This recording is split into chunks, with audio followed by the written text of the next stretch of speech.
Hello, my friends. Welcome. I think I have a very good story for you today. Have you heard of the German writer Ernst Junger? I hope you have. If you haven't, I'm going to introduce him to you. He was born in 1895 and he died in 1998, 1 month short of his 103rd birthday. He experienced the whole of the 20th century.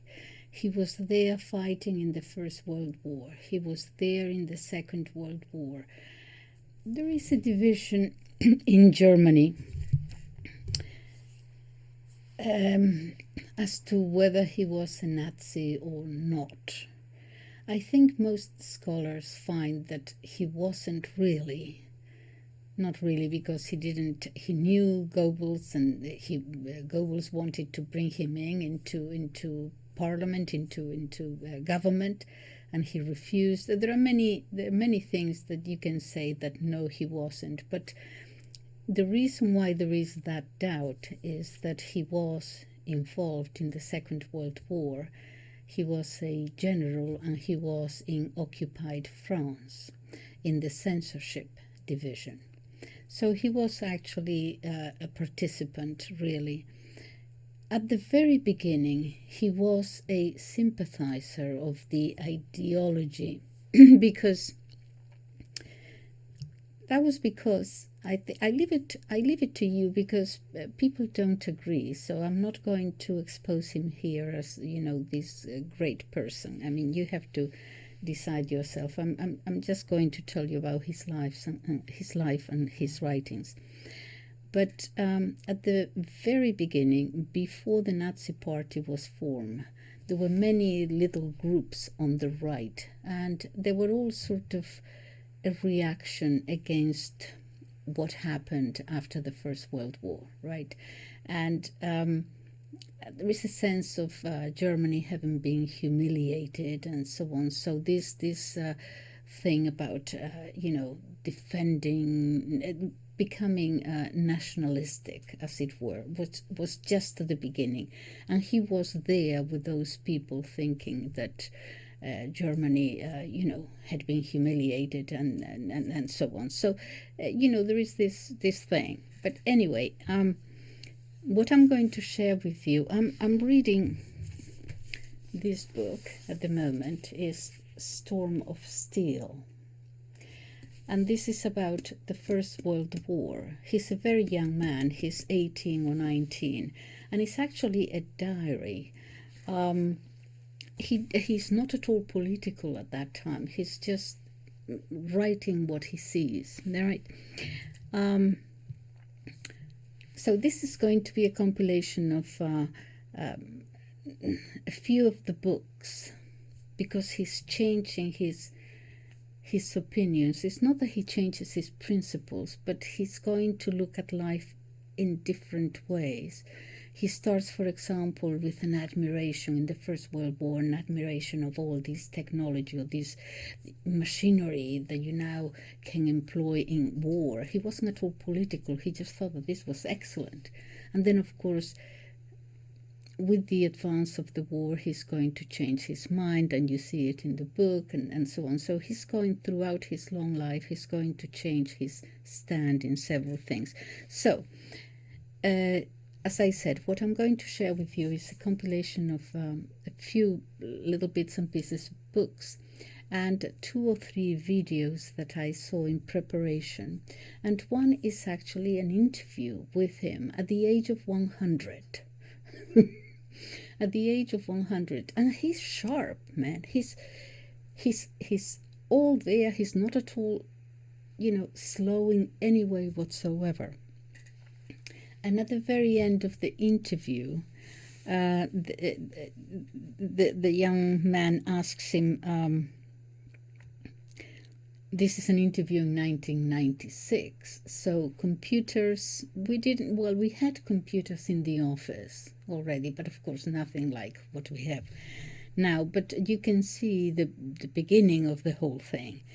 And the young man asks him, "Are you interested in these new computers that we have now?" And he says, "No, not at all. The meeting of the mind and the machine I find uninteresting." And the young man says, "I'm 40 years old and I have the feeling that I'm getting old." "And you turned 40 in 1935? And he says, "Don't worry, I also felt old then." But he goes away. After 50, you enter into this paternal stage. At 40, you feel old. Women perhaps more naturally so, but you get over it. And how does one feel at 100? I used to think it was very old. But, now I'm surrounded by my books and I read, and then I don't feel the years. Some would say that your life is like a novel, or everyone's life is like a novel, but not everyone has the optics to see it this way. That's at 100, so you can see the measure of the man, as it were. So who was he? Okay, so name Ernst Junger.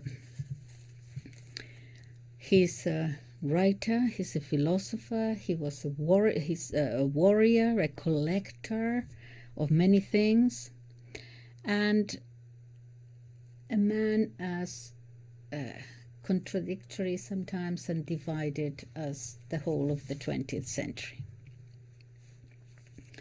He was decorated by the Kaiser and in his time in France he met everybody there. He met Picasso, of course. Everybody socialized with Goebbles later on. So who was he?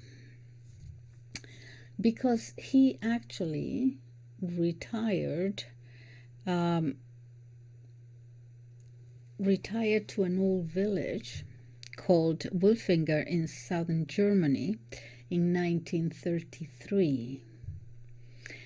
They brought him back to the war, but then he just went away and just stayed by himself writing books. And he says, "Yes, I have been afflicted by a keen sense of observation. It's roughly the same as being afflicted by a strong sense of smell. You perceive the stench more keenly than is comfortable." A keen sense of observation, that is what his talent was, and that is what he's going to devote his life to. He experienced the whole of the 20th century, the time known as modern.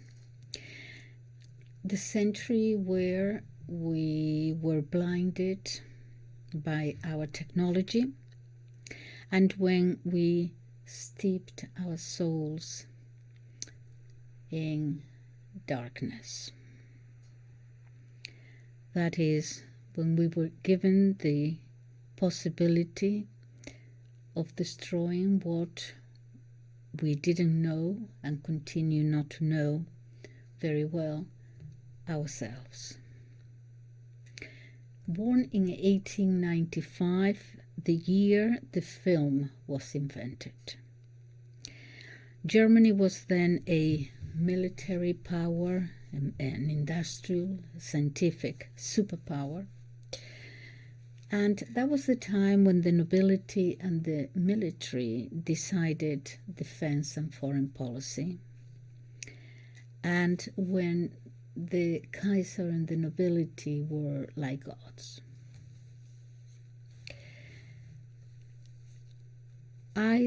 He says, I like looking or reading men of the past.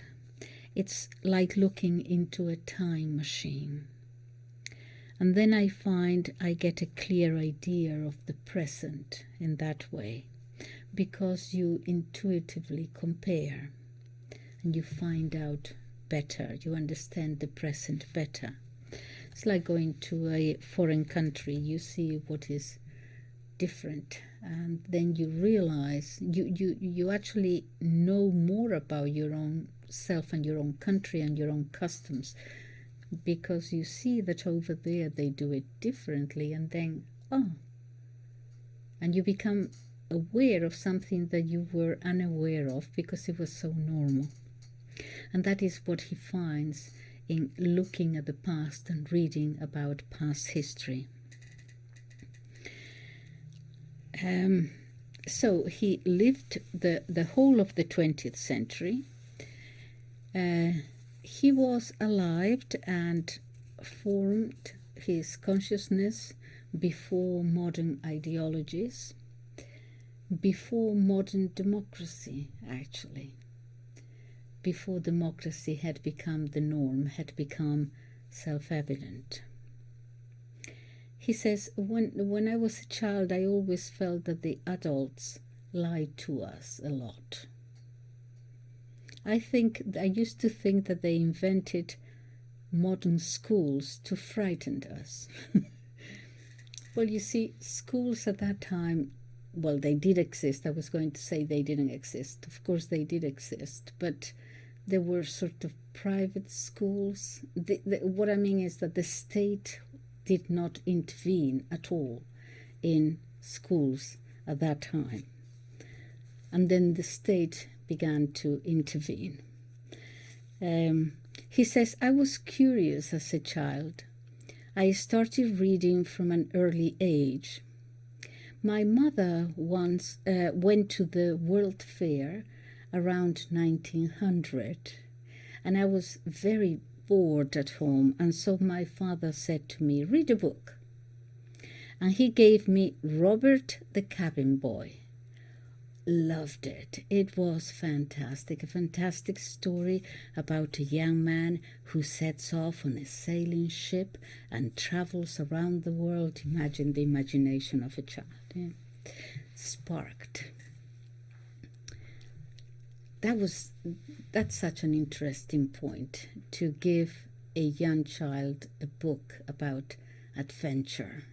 It broadens the imagination, and because he hasn't lived life, he still looks at everything being possible with the eyes of innocence, and he doesn't know he doesn't quite know what is possible and what is not possible. So everything is possible with innocent eyes. He dreamed of adventure, and so in 1913 he ran away to the circus. Not exactly to the circus, he ran away to France to join the French Foreign Legion. Oh my goodness. So his father, who was I think he was a biologist, a professional man, moved, did whatever he could to actually get him back. They brought him back. But very soon afterwards, World War I started. Of course, he volunteered in 1914 for the army. And he explains that it was the same in Germany, in England. In those times, they gave you a very short basic training, and then they sent you to the front. He managed to save his brother's life. He was told that his brother had been badly wounded in some place, perhaps not too far. He went there with 2 people. They managed to get him out of there. He says, I set off immediately to where he was. The English were very close by. Perhaps in 15 minutes they would have overrun the place. He made sure that he got a stretcher, and he was took out his brother. Shells all around. He was wounded on his shoulder. Anyway, he says in his book, he's just at this time he's not at all political. He's just fighting for his country. It's a great adventure. This is at the very beginning, and he says, and because it's a diary, it's what he feels at that time, what he's writing. So he says, I took a lot of prisoners, 225 Englishmen. Then he was awarded, he did well in the war, and he was awarded the Iron Cross and the second grade, the first grade of the Iron Cross. Anyway, many medals. So he distinguished himself. All right, so more details. He actually remembers the first time that he saw a steel helmet. He says, it made a very big impression on me. It was about 1916 that I saw it for the first time. He was actually shot at, and he was shot from both sides, but he went through the helmet, so he actually wasn't hurt, and he kept the helmet, and he had it there. In an interview he shows it, with the holes and everything. He says, I love the helmets. They reminded me of antiquity. During this time, at the beginning of World War I, he sees modernity and technology and loves it all.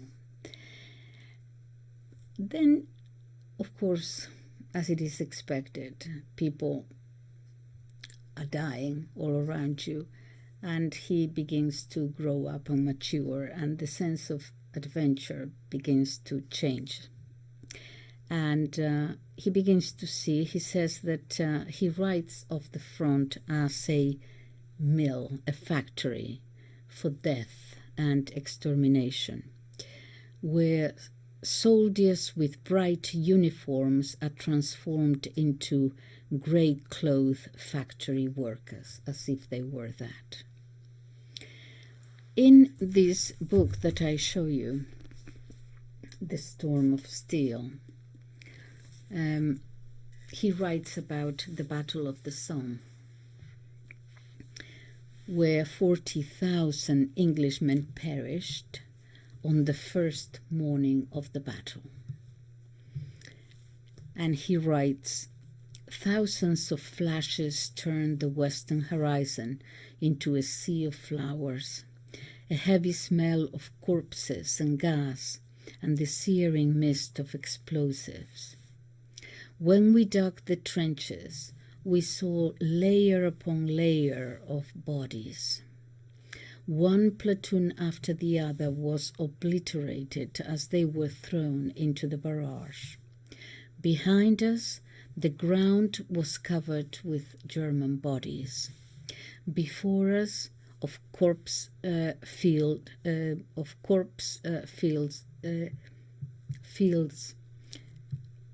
filled with the corpses of Englishmen. We continued advancing. The bodies were of no resistance to our boots as we advanced. I always found that things become clearer when one is close to death. Personally, myself, I was never afraid.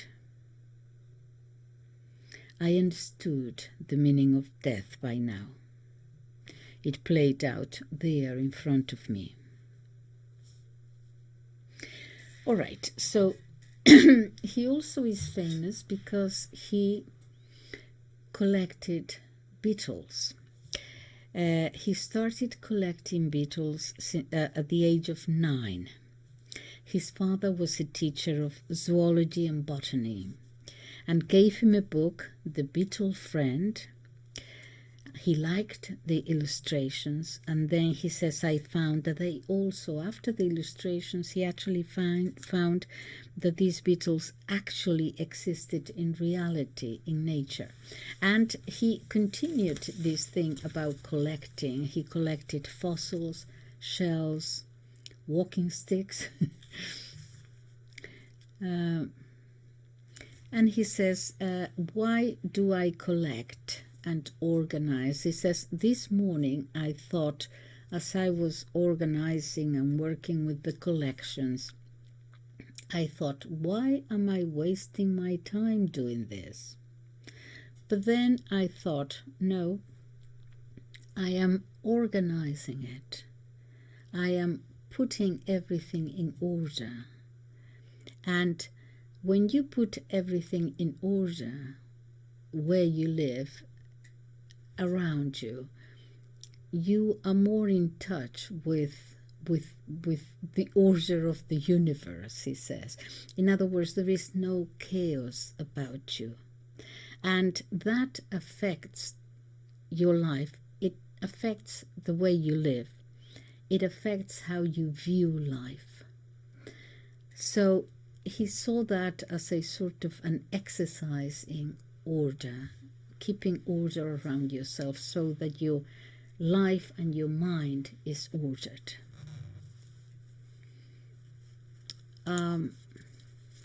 He starts talking about the past, and he says things change, obviously, after the Reformation. The church was homogeneous and absolute, and Luther disturbed this greatly. When I read that, I thought, oh, is he Catholic? And I looked it up, and no, he converted to Catholicism, but very much later in life, I think about 2 years before he died. But he converted, well, his mother was Catholic. Okay, so he wasn't too far away, I suppose. But you will see how when he retreats to write his books, not to have much contact with the rest of society, he goes back to these Christian principles of Europe, what had united Europe, one civilization. And he says about Luther, he says, Nietzsche said that everything was fine, just churning along, until that peasant came and destroyed everything. And the interviewer in this case, he says, yes, but of course the church was very decadent then during the Renaissance. And he says, yes. Nietzsche was of the belief that the agreeable condition of decadence could have lasted much longer.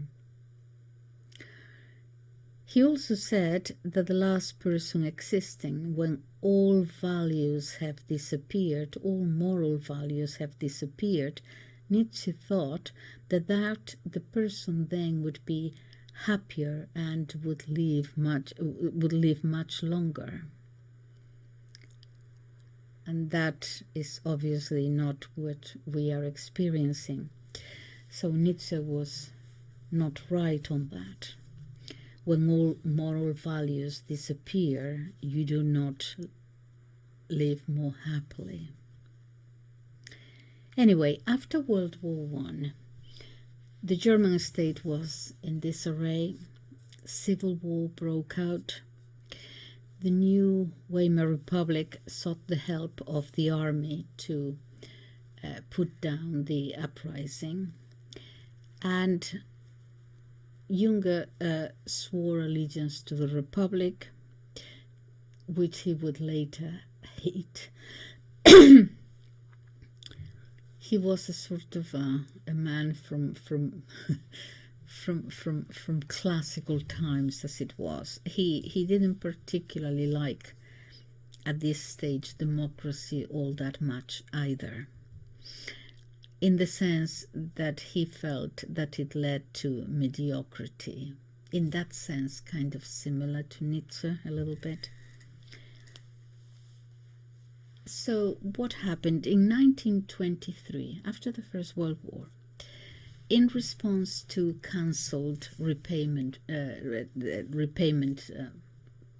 due to France, France occupied Germany, occupied the Ruhr Valley, which Germany's industrial heartland.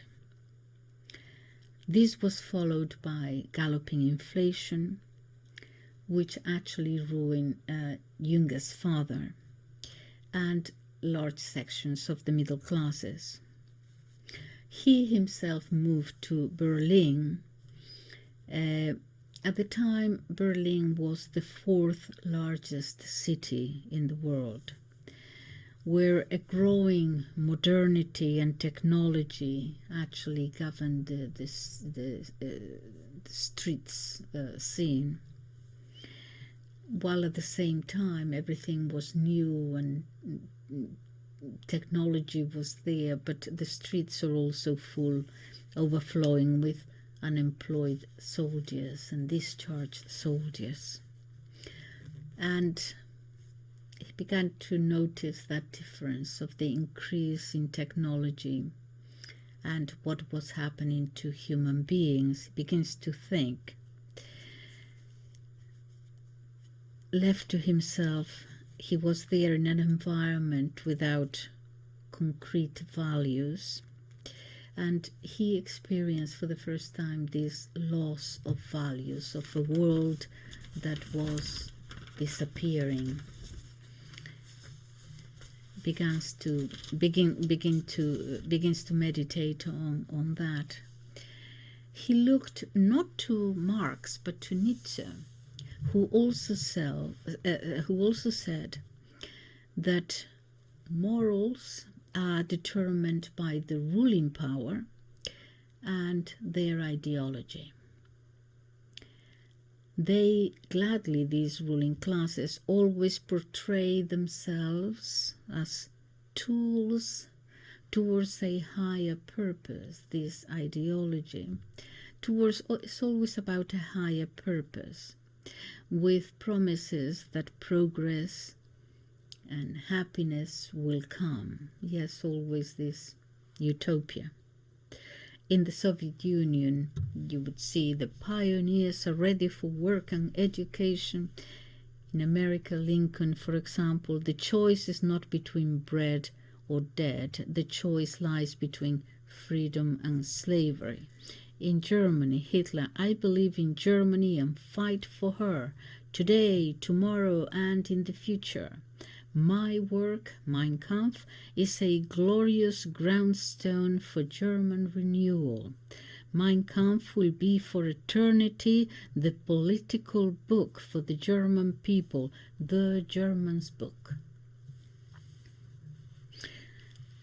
In revolutionary circles in Berlin in the 1920s, he was there with all that crowd.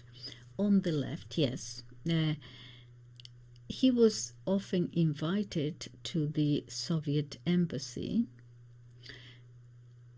He met Bertolt Brecht, who was a communist, so he was moving in those circles. Okay. He said, I absolutely, at that time, I detested all that the Western powers stood for. I detested the Treaty of Versailles. I detested democracy, parliamentarism, capitalism. But instead of going to the communist side, he went to the right-wing side with the National Revolutionary Movement, which at the time was not yet the fascist party, but it was split into many factions, as I said. And from between 1923 and 1933, he collaborated with many publications, wrote many articles. He was so successful after the writing of that book, The Storm of Steel, which he published in 1920, that he became one of the leading writers, and he started writing a lot. Sometimes their tone is actually frightening and life-denying. In 1927, in the publication Arminius, he wrote, and this is why people say, was he a fascist? Perhaps he was. This is what he wrote in 1927. Fascism's greatness is not in that it is rational, it is in that it is enthusiastic. It does not hail a program, but an exceptional personality. To die for a program or an ideology is ludicrous. To die for your country, that is greatness. Yeah. He says, in another interview, he says, unfortunately, with England, the Kaiser had made a mistake. The Kaiser had a family feud with his uncle and English relatives. His mother was English. Had he practiced a sensible policy and had England been allies with England, the World War would have perhaps developed into something like the 7 Years' War. Frederick the Great of Prussia also had Russia and France against him, but thanks to economic aid from England, he survived. Talks a little bit about history. In the 1920s, then, feeling that the war, there was this general feeling that the war was lost. Obviously, it was lost, but peace, the peace left, was also terrible.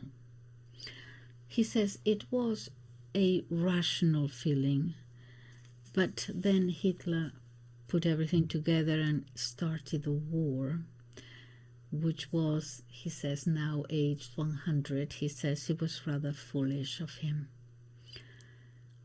The German left was no opposition. The German left were never leaders. They were always in opposition. The Weimar Republic wasn't left either. Niekisch had a sensible position, but he was interned by the Nazis. He was physically never the same again after he came out. It's a miracle they didn't kill him. Okay, do you have any names that, can you name names that made an impression on you? Asks the interviewer. Mostly the impression was negative. I was associated with Goebbles a while. He was a very intelligent man, but what does being intelligent without morals lead to? Beware of very intelligent men and very intelligent leaders with no morals. In his case, the whole thing and all his intelligence ended up by him having to shoot his own children and then killing himself. Talks a lot about, because of this lack of morals, because of several things, he says that we no longer produce men nowadays as we had in the past. He says, I never met anyone like Leonardo da Vinci. It is perhaps possible, but I don't think so. He was an absolute genius. And then he says, genius is not dependent on the epoch. It makes he or she, the genius makes its own epoch. But it's not independent of the age, obviously. What else? So, the Nazis that he met in the 90s, not in the 90s, in the 20s in Berlin, he didn't particularly like very much either. He refused an offer from Goebbels, as I said, for a Nazi parliamentary seat. And he told him no, and he said, "I'd rather write one good poem than represent 60,000 idiots." But even at this time in the 20s, he was still, even seeing all that terror and all that horror, still had a sort of fascination for technology and machinery. He was inspired by, in this a little bit, by Greek mythology. You see, in Greek mythology you had the gods, the Olympians, and then the Titans who were below them, demigods as it were, rebelled against the gods. They rebelled against the gods because the gods were very strict with them about rules and, we would say now, morals, but anyway, strict behavior, and the Titans didn't like that. They wanted, in Greek mythology, they had extraordinary powers, but they battled against the gods because they wanted a world of pleasure, of comfort. They started with creating a sort of a world with extraordinary advances. The Titans represent a sort of an easy life. And what he doesn't like is that it is an easy life, but it is a life with no passion, with no romanticism.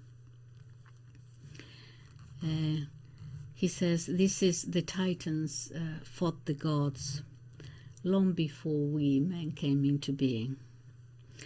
And he says, so there are always, I believe in some sort of way, there are always these two forces which alternate with each other, with one another. So here we are again, he says. Nietzsche says, God is dead. So the gods die. God dies. And so when that happens, the Titans, the lesser beings, gain power. And technology, he says, is like their clothes, is the armor of the Titans. In 1934, he published the book The Worker, but the worker is not about the worker, the factory worker, the proletariat at all. It is about this Titan person. He says the worker is not about the working class, but a new type of person. A figure without feelings, needs, or ideology in a sort of a robot-like world. He sees it as this, the technology now, what the world that is coming to us. He sees this in 1934. Is a sort of like an insect state. You remember the beetles that he collected as a child? It's like an insect state, totally characterized by technology. It's a frightening look.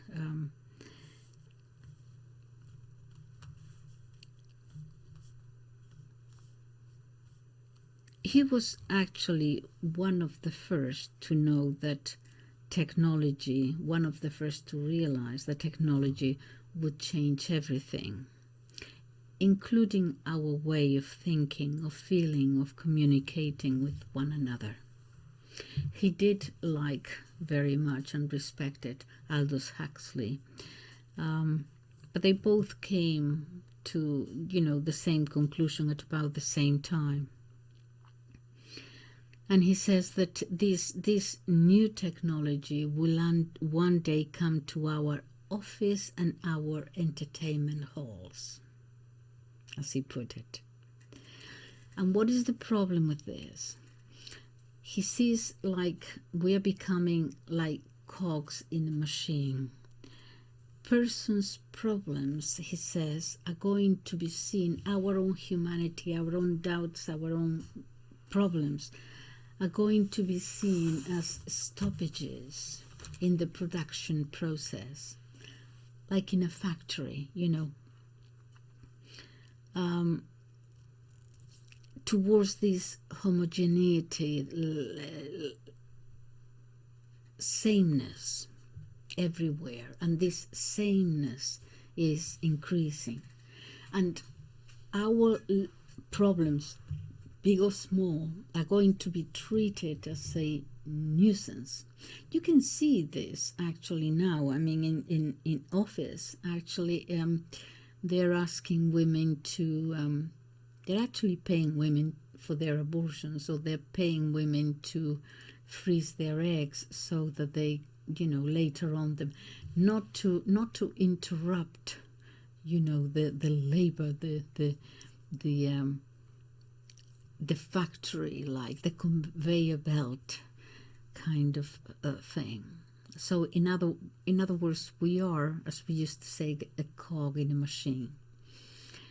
This is something that they were seeing in the 1930s, it seems. And the culture, they could see that it was changing. Folk culture was becoming, and it did become after the Second World War, mass culture. You go to less industrialized places than the West, you will see still in so many countries that they still have their folklore, very distinctive, you know, their songs and their dances and their customs, and the very distinct. Sometimes from one city to another, they have different songs and different dances and different costumes. And that, after the Second World War, was changed, and that is slowly disappearing. It has disappeared in many countries in the West, from folk culture to mass culture. So this is what he was talking about, this sameness. There is everything is alike, and this is increasing. And he says the worker in my book is often misunderstood by writers who wrote about what does he mean by all this. He wasn't thinking about necessarily the working class, the proletarian. He was talking about that titan fighting the gods.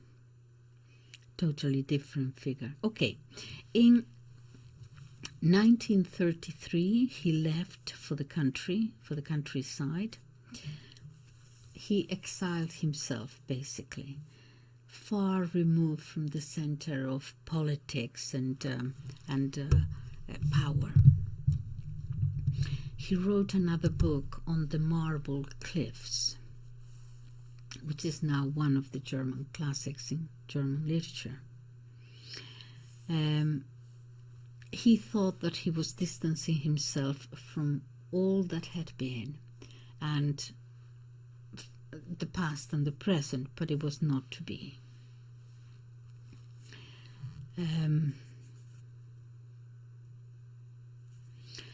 He says in that book, talking about this titan man, over such cellars, about what is coming. Tyranny's proud place. You can smell the aroma of the party rising. The stinking caverns of the most shocking kind were an unexpected mob, horribly amusing themselves. Unexpected mob, horribly amusing themselves by violating human values and human freedom. in their language he could see, he would hear words are forced out of them, like, and they look like a vermin. For example, exterminate, annihilate, smoke out. And then the muse is mute, and truth begins to wander about like a light in the wind. When my brother, he says, read that manuscript, Hitler was still in power, and obviously, and he said to me that they would either ban it within 6 weeks or do nothing at all. And Hitler was told, I can't continue tolerating this man, Ernst Junger. Hitler had liked the first book, that the one that I show you, Storm of Steel. He had liked it very much, and so he said that just when he was told we have to do something about this man, Hitler said, out of the question, don't touch him. He says he respected me for that book, Storm of Steel. As a matter of fact, he wanted to meet me when I was a student in Leipzig. Hess told me that the Führer had reorganized his route in order to come and see me, but it was not to be. He says, thank God that he never came to see me. Imagine but that picture, that's all I needed now, with Hitler with his hand on my shoulder. So it's rather glad that it never happened. Anyway. But he's terribly concerned about people being food for machines, what we are becoming. And then he began to see clearly that technology is, whatever good he thought it was, it's also now, he sees it clearly as an instrument of control. Not just of masses of energy, but of people who turn through technology into obedient instruments. We are controlled by it. In 1933, he wrote in The Altered World, people relationship, this is quite an insight, listen to this. People's relationship with their bodies is taking on a material character. Their care and control of its performance is reminiscent of the exactitude applied to precision instruments. In other words, people themselves, so influenced now by technology, are beginning to look at their bodies as if they were as if they were a machine as well. An exactitude, they look at it, is reminiscent of the exactitude applied to precision instruments. Okay, so I don't like my nose, whatever, so it has to be perfect. My whatever it is. Okay, so we go to the gym. It's not so much perhaps only about health. It's to make the perfect machinery, like the exactitude applied to a precision instrument. He warns also of impending catastrophes and injustice in that book, On the Marble Cliffs. In his diary on the 16th of April 1939, he says all signs are that war will have war within a very short time. And he wonders about his continuing writing, and he says the pen must then rest altogether. with the exception of diaries. And he adds a beautiful sentence. He says, the work must be left to the eyes. Now, observing. The work must be left to the eyes, as spectacle will not be in short supply. The work must be left to the eyes now, as spectacle will not be in short supply. Okay, so now they bring him back. He took part in the attack on France in 1940 as captain and brigade commander in the rear guard. And there is a photo of him on horseback there. He was ordered to the military staff in Paris, the censorship division. He writes in his diaries about his post there as censor. Reading these letters, so he was reading everyone's letters, I suppose. Reading these letters was a glimpse into a human tragedy as much as comedy. In some cases, there were letters that would have spelled death for the sender. I let these letters lie in the safe for several weeks before I burned them. It wasn't devoid of danger, as there could have been inquiries. He met all kinds of important, interesting people in France. I want you to see him as he's a very attractive man in his uniform, being visited and visiting all the important people in Paris, while the country and Europe is burning, basically. And he is socializing. But he is also listening and observing. He met Céline, the French writer, in Paris. His name, I have to tell you about this author. Well, his name was Louis Ferdinand Auguste de Touche. Okay, he died in 1961. This is the same age, 1894, 1961. But is better known as Louis Ferdinand Céline. One of a great writer in France, but again we have the problem of his being a Nazi. So Junger is going to be asked, was he? And he said, oh yes, he was. But let's see.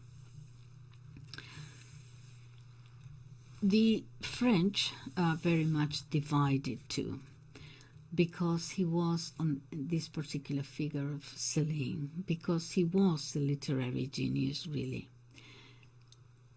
And they want to respect him for this, but he was also, according to many, a repellent anti-Semite.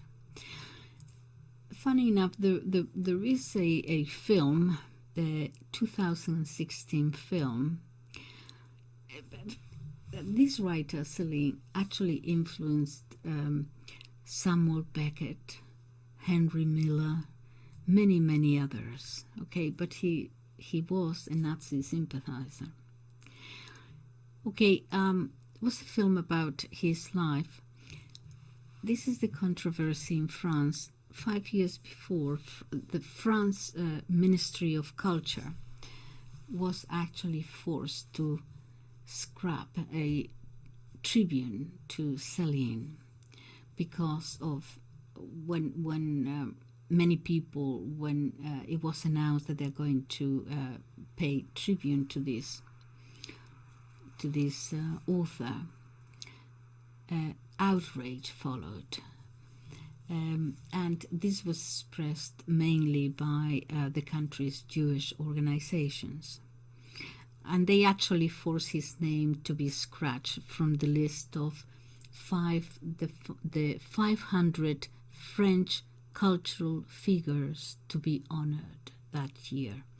So 500, he couldn't even make it into the 500. And this film is, the director is Emmanuel Bourdieu, who is the son of the late Pierre Bourdieu. He's one of the most influential sociologists of the 60s and 70s. Every A-level sociology student will have to study Bourdieu. What did he say? Well, just very quickly, that in education, for example, he wrote this book in 1971, 1974. What he said was, he talked about cultural capital. In other words, capital, money. Okay, you have your money in the bank, fine, that is what capital is. But there is another kind of capital, he explained, and that is cultural capital. What did he mean?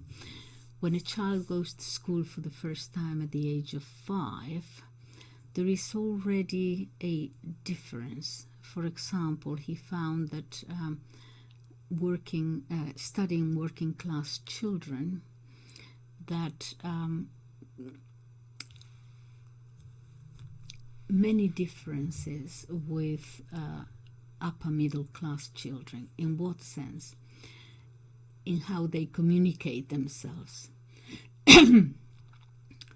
First of all, the kids, the middle class kids who come from professional parents, are used to, when they ask why, as all children do, the parents, the professional parents, educated parents, will give them an explanation. Because if you touch the stove, you see this will happen, then it will hurt, whatever. Working class kids, more often than not, don't touch that. Don't touch the stove. Why? Because I say so. He found in his studies that they are not giving us many reasoned explanations. Also, the language they use is shorter. Restricted code, they called it. So when they go to school for the first time at the age of 5, the teacher is going to speak in a way, certainly in the 1970s, I don't know now, but they would find, sorry, this is an aside from her, okay. The kids will find that the teacher speaks in a language with a tone, with a certain, not restricted code, but more elaborated speech. To a middle-class kid, that sounds like his parents, so they're used to that. To the working-class kids, that sounds unusual, that form of expressing oneself. So it is to a 5-year-old as if you are not so much speaking in a foreign language, but they have to adapt to that. Anyway, these were Bourdieu's studies on language, and he felt that the professional kids, the kids from professional families, had already from day one an advantage in school. Nothing to do with intelligence, though, and he goes on to explain. Anyway, I'll leave that. All right. So his son actually did a film on Celine, which sounds very interesting. I haven't seen it. Anyway, what? Anyway, this Celine, the author. The great writer, really, he was. But in any case, he wasn't only complaining about Jews. He was always complaining to him about the communists. There were communists in every corner and everything. He said, "Look, chill out, as it were, because if you didn't have a person watching in every street corner as to who is a communist and who is Jewish or whatever, you would not see them. Chill out, don't worry about it. But he says, yes, he was a little bit like that. Anyway, then he will turn inwards again towards himself. He starts reading the Bible, but at the same time he walks around Paris. He goes to bookstores, he socializes with generals and cultural celebrities. All these, he's having a good life while the rest of Europe is on fire, really. He also met Cocteau, who is, he died in 1963. He's a writer, an artist, filmmaker, playwright. He wrote The Blood of a Poet, The Infernal Machine. You probably know him, Beauty and the Beast. Yeah, Cocteau. In 1942, he says it was odd when he was still in France. He says it was very odd to see so many acquaintances from World War I there, also from the Berlin revolutionary circles. And he says, you notice what can be hidden in a man's soul. For instance, a tyrant in The Little Bookkeeper. He was but a bookkeeper, and now he's a tyrant. Or a potential mass murderer. He who used to be an idiotic loudmouth turned into a tyrant now. It felt very strange rediscovering failed existences. He says, for example, literary men who could only, at night in cafes talk a lot gibberish. They all of a sudden are turned into despotic conquerors and holders of power. At times, he says, it is the most confusing dreams that become reality.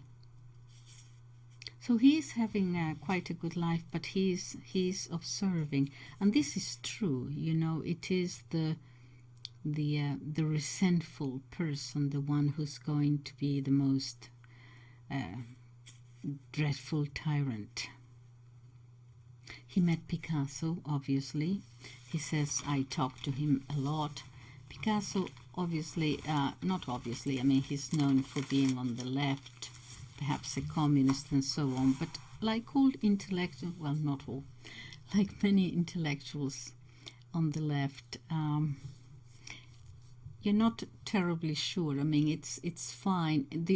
When I say the left, I talk about the old left, yeah, the ones, the middle class who are in favor of the proletariat, for example, and they're always the one urging for revolutions. The workers just want to raise a raise in pay.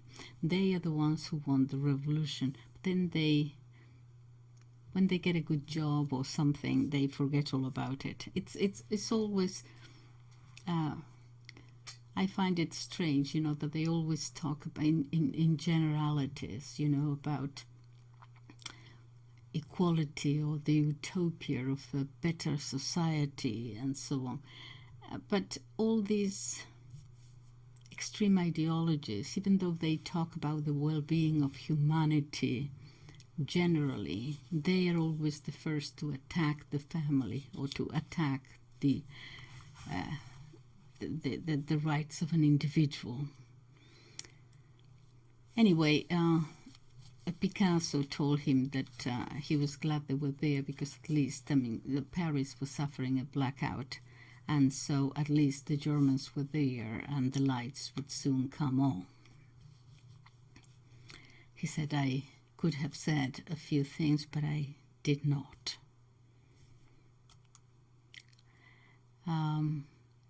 In 1942, he's sent to the besieged Stalingrad. Stalingrad in 1961 actually went back to being called Volgograd, which was the name of the city since 1589. With the whole Stalin death, he died in 53. So with the whole the Stalinization process, anyway, he was there, and he says the New Year's party. He writes in his diary, the New Year's party in staff quarters tonight. I saw again that genuine party humor. I saw I would see the desecration of Kiev, part of the Soviet Union, gas tunnels where wagon loads of Jews were driven. It's also mentioned in my reports, he writes. The reports that come to him speak of these wagon loads of Jews being taken. And he writes, these are rumors, and I note them as such. But an enormous massacre is certainly going on here. Then the war has thoroughly disappointed me. This modern war, it doesn't live up to its literary model, meaning the idea of fighting honorably. He's again complaining about machinery, armor. He says, there are no horses anymore. It's all like being on a giant motorway now, isn't it? It has nothing to do with genuine heroics. Chivalry in war has disappeared.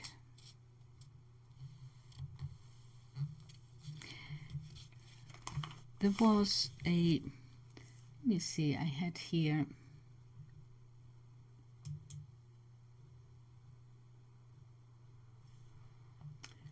let me see. No. Okay.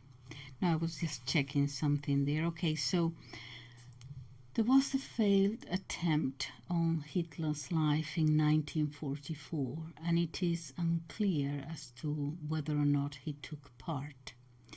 He says he didn't. He can prove that he was in France, and nevertheless there was, it's not clear. There was an investigation. This is what happened. 3 years earlier, he had started work on a book called The Peace,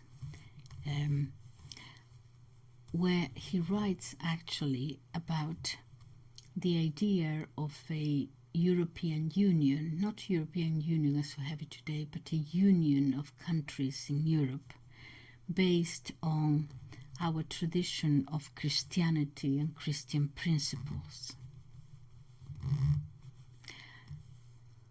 Nietzsche, in a paragraph in Daybreak, refers to another author, Sternhill, and this already reaction to the Enlightenment, this secularization that is happening in Europe. And he says that there is, for centuries now, there has been this undergoing revolt against rationalist modernity. There has to be a re-evaluation of going back to the faith as an essential foundation of society, that medieval civilization lost first by the Protestant revolt, which contrasted with brought us secularism ultimately, and now we have this modern society in the grip of decadence. There are many authors who talk about this.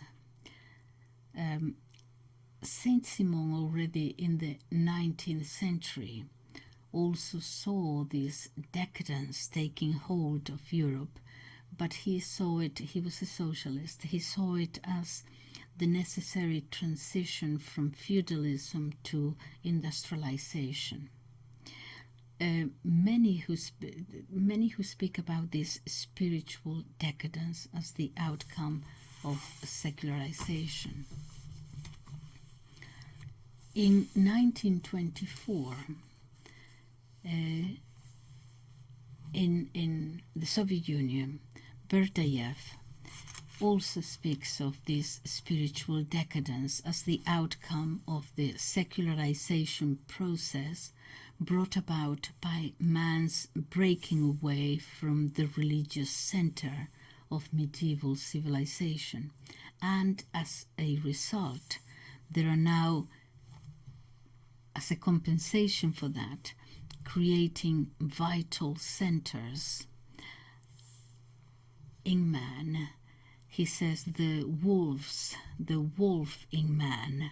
Once you do away with moral and religious values, the wolf within us comes forth in these primary impulses and primary instincts that come forth when we have no restraints.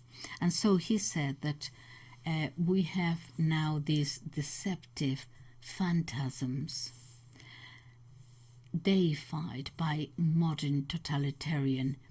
They are like that build these imitation churches. So he argued that the Soviet Union, this is in 1924, had become an inverted theocracy whose purpose consisted in drilling souls in platoons. Bolshevism was to be overcome. If it was to be overcome, it would have to come from within. And he said, to this end, we must first pass through a process of great penitence, paving the way for the fulfillment of the Russian mission, messianic mission actually, and therefore, or thereby for the attainment of the reunification of Christianity. Dostoevsky had talked about this too, that to be a true Russian thus meant to pronounce the final word of the final brotherly communion of nations.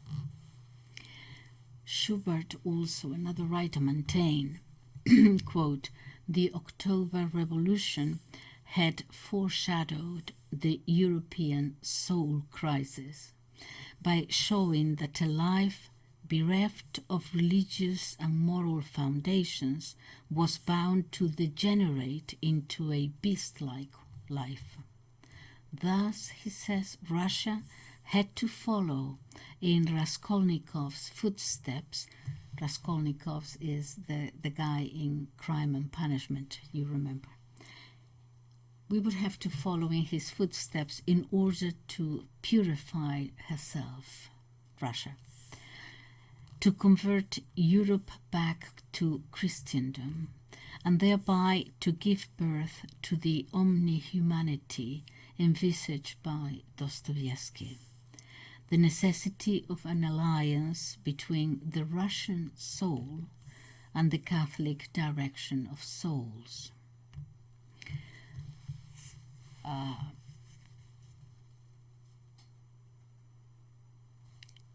Ernst Junger also wrote about similarly to this, similar thoughts in this book, The Peace, in 1942-1943.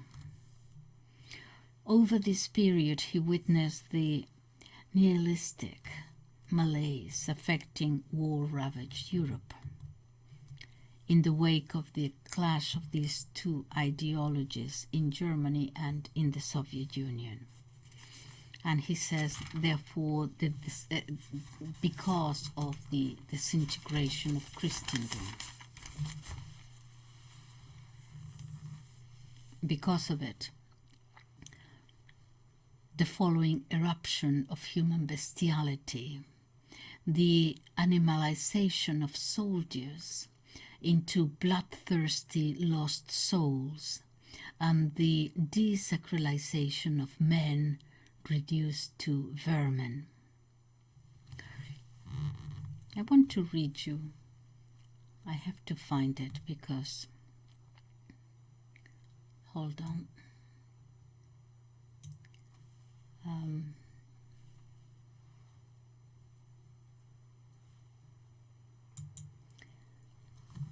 This is what he wrote. This is Junger in the piece. Yeah, man must never forget that the images which now terrify him are drawn from his heart.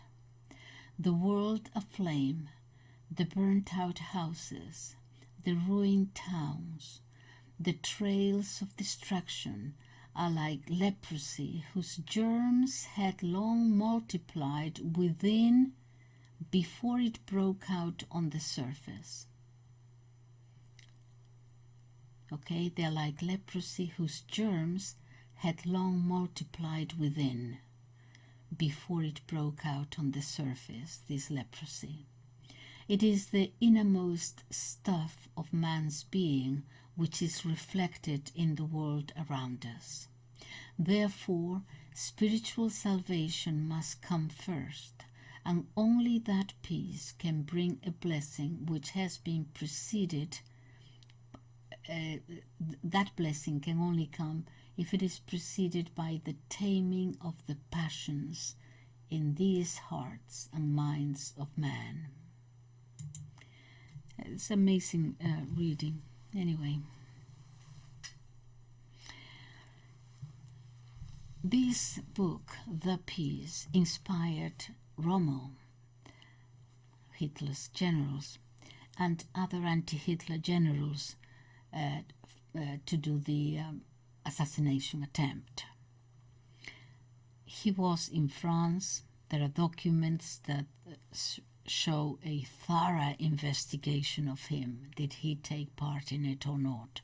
They didn't find much there, but in any case the war came to an end. It is not known whether, nevertheless, even though he didn't take part, whether he inspired it.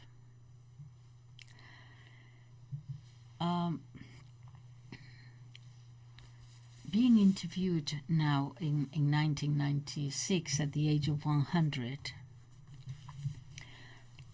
imagine he is 100 years old and how sharp he is. The interviewer is asking him about this figure in one of his books, The Anarch. Not the anarchist, but the anarch, he calls it, and he's going to explain what it is. But the question says, explain to us the position of the anarch in society. And he replies quickly, he says, it's not a position. It's the description of a possibility. Okay. At the age of 100, you come up with that? I mean, he was, sharp. It's not a position. It is the description of a possibility. I can't even myself, actually, my goodness. Okay, so he explains, during the day, the anarch is a simple civil servant, an ordinary man. But in the evening, he sits in his library and thinks. That's how it differs from the anarchist. The anarchist intervenes, undertakes actions, and finally commits suicide one way or another, kills himself in some way. The anarch, on the other hand, looks at the whole thing and thinks his thoughts.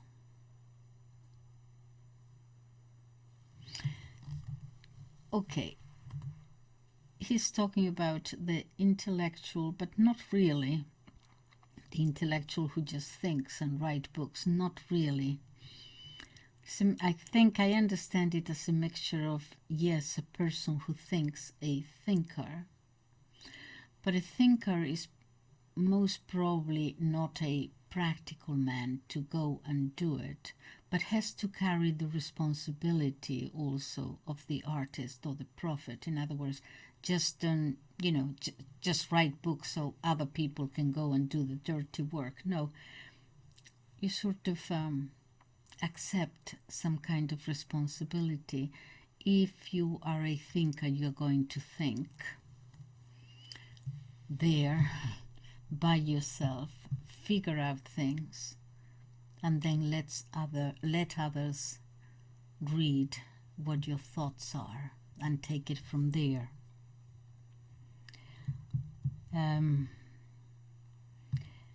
He said the thinker who thinks might not be in a position to intervene directly anyway. At that time of the assassination attempt, he says, the situation was very difficult for the generals. But of course they couldn't combine the military with the political. Military men have to follow orders all the time. And he adds, the atrocities committed both in the Soviet Union and in Germany have little in common with ancient times. What they have in common, these two ideologies, is the view of the individual man as if it was just one more stone in a building block, subject to power from above. The extermination of people is turned into an industrial process where the doctor, the technologist, liquidate the disobedient. A technological disciplined world where technology is obeyed. No other answers allowed outside of that working process. A conveyor belt, a cog in the machine. In 1953 he wrote in The Gordian Knot, every murder gives a sign. It opens the bolt to a titanic abyss which lies hidden in all of us. All of us are capable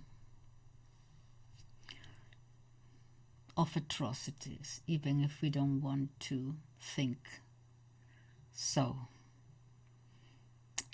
Given the circumstances, we could all fall for that. It opens an abyss which lies hidden in all of us.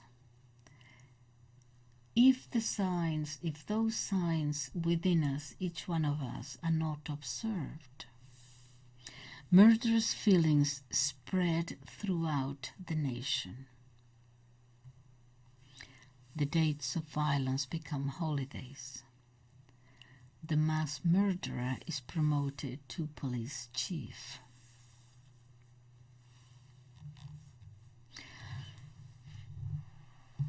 Do you think, the interviewer asked him at one time, do you think we are entering the times of the gods? That we're going to leave the Titans' world, the lesser, the life of ease and so on, of pleasure, and the time of the gods will come back again? And he laughs and he says, well, perhaps in 200 years, in the 2200s, perhaps, yes. Right now, we live in the threshold of the Titanic world, the Titans, yeah. In the next century, we will see this 21st century. In the next century, we will see a lot of events that won't actually be very pleasant. A century gets its character at its midpoint. The dividing line in the 20th was 1942, the last cavalry attack. 2 months later, the space age began, when Wernher von Braun shot a V-2 rocket out of the atmosphere. From a promise and a possibility, humanity was now transformed. A threat pointing to extinction.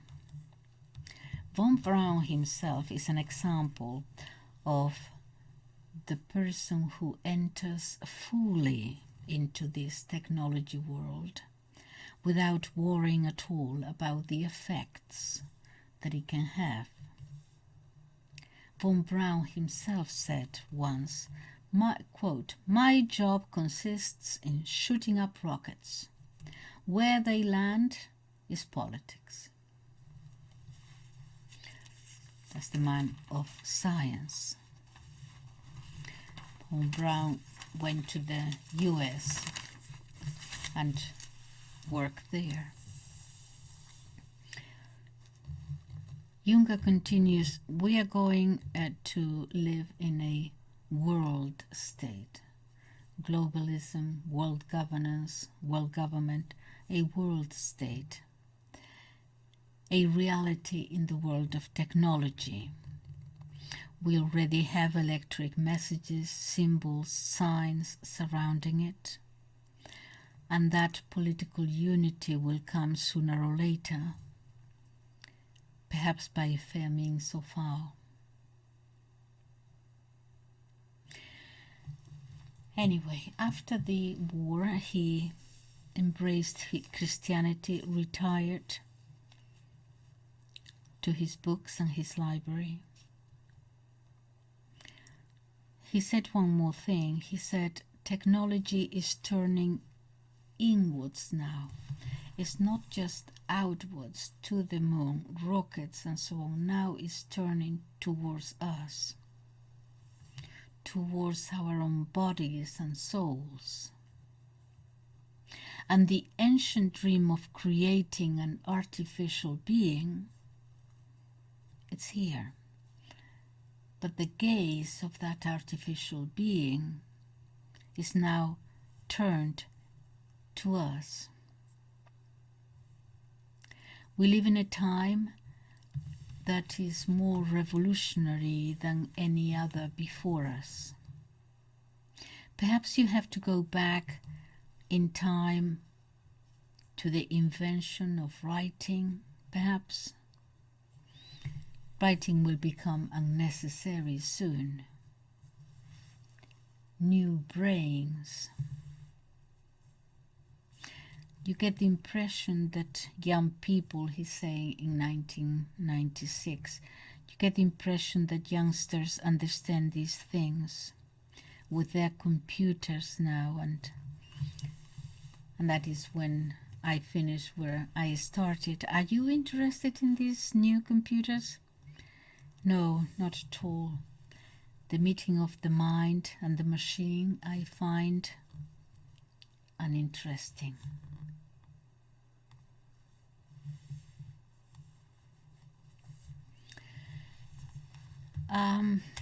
I urge you to read him. Look him up. He has so many books. As I said, there is this shadow about his participation, or not directly, indirectly, how directly, into the ideology.